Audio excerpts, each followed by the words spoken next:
handsy kind of person. So thank you very much for the kind introduction. Before I begin, I'm just going to give you a quick rundown on who I am, because most of you people don't know me. In fact, I'm pretty sure almost all of you don't. So things you need to know before we talk about a whale tale. I hate the sea. I swim so I don't drown. I'm really bad at boats. I get terribly seasick, and I'm not very brave. So on that note, if you would, kind sir. The one thing I am, though, is impetuous. So when the opportunity came up to go and photograph underwater whales in Tonga, I was like, what could possibly go wrong? So I booked myself a flight, and boom. I think it was about 4 weeks later, I arrived in Tonga with no idea. Thankfully, though, the company I was with had a lot of ideas. For those of you that know anything about camera gear, there's a lot of money on that floor. I didn't own any of it. I had hired gear. But with it came tuition.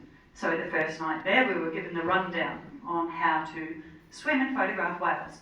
Basically, it amounted to jump in, point the camera at it, and go for it. And I was like, rightio. Don't like boats. 9 people on that. It was a bit small for me. But that's all right. We get there. Spotting whales, spotting whales. Oh, there's a whale. Our instructor, our guide, she jumps in, checks the conditions. We're good to go. Our skipper stands at the top. Go, go, go! And I jump. And this is all I can see. It's just bubbles for Africa. And I'm like, right, there's a whale here somewhere. Swimming, swimming, swimming like I'm swimming. Do you think I can find this whale? It's like, it's a bus, people.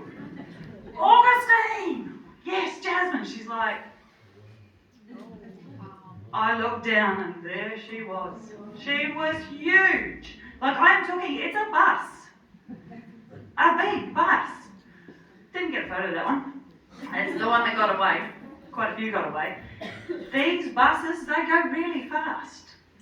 So a whale doesn't swim away. A whale just suddenly does something small and is gone. I was swimming for love nor money and I could not catch that whale. But there were others that I caught, which are what you're seeing here. So I'll give you a little rundown on what these whales, what their story is. So these guys come to Tonga. They spend their summertime in the Antarctic. There's about 700 that commute the 6,000 kilometres to Tonga. And generally speaking, it's the mums and the pregnant ones that start first. They come up because they're looking for somewhere warm and safe to have their babies. So this is a typical photo of a whale. They're a long way down, and this was quite a good day with lots of sun. The flip side of that is another day with lots of sun where you get a lot of detritus in the water. So these amazing photos that you see of whales, they're there, but they're not quite so easy to get. So anyway, whale mums come up, they have their babies, and then they, over the next sort of June through to October, they spend their time fattening those kids. Like, we're talking 45 kilos a day these babies put on. So mums and babies are really cool. There's a bunch of rules in Tonga. It's a really well-regulated industry in terms of how you swim with whales. Mums are neat because they know where their fins finish and you begin. Babies are not quite so into this just yet. So in our group, we had 6 of us on the boat with 2 guides, and when you swim with the whales, 3 goes in with a guide and then you rotate about. So sometimes you win, sometimes you lose in terms of what you get to see. But one of the fellows on our boats, he switched boats for the day. He had one of these little puppies come up. So these guys are really curious. And they don't know where their fin's finished. And he got 2 broken ribs for his trouble. Yeah, they get pretty close.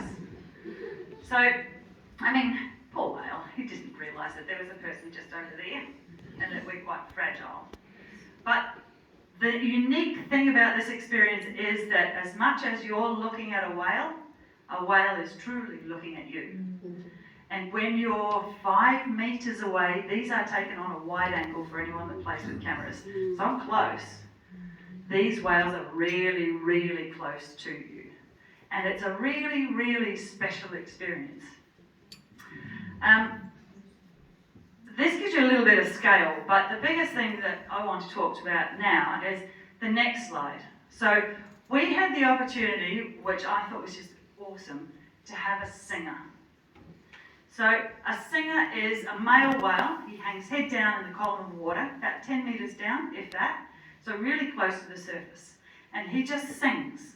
So, if you'll give me a second while I get my phone going, this is whale song.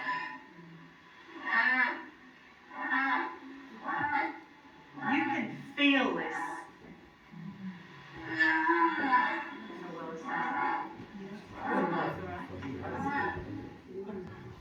When you're in the water with that, it's incredible. Now, not every day as whales. We did do other stuff, which is exampled here. So this is called Swallow's Cave, and you swim into this cave, which is the most incredibly lit cavern, just full of all these tiny fish. Now, I don't do that because I'm not that good. I did a lot of this though, because we had rainy days. So not every day is a fun day, especially not when you're highly seasick. So I'd take my little tablet, I'd be a bit zonked in the morning, and you'd just sit there going, please find a whale. Please find me a whale. And then you find one, the day gets better. When we find whales though, because there are 6 of us on the boat as participants, plus our 2 leaders, we would have 4 in the water. So you can see from this photo, we're actually really close to these whales. So we're not crowding, because Mum, she can take off in a heartbeat, and she'll take the baby with her. But these whales are quite happy just chilling out, because she's got a mighty big journey ahead of her. Now this is one of my favourite pictures, because we were not supposed to see a whale shark. This was the day of Augustine sucks it up and becomes an adult, because we were in a kilometre of deep water, which for me is just full of things that eat you. It was quite rough, and this whale shark came in, and I'm like, no, you guys go. I'm not getting in there, this is too scary.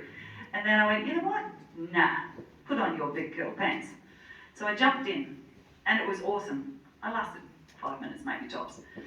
But this does give you an example of what it is like to swim with other swimmers with a big thing there, whether it's a whale or a whale shark. There's plenty of other people in the road. But it's still a really fun experience. Now I've finished with my favourite picture. It's the one I call a success.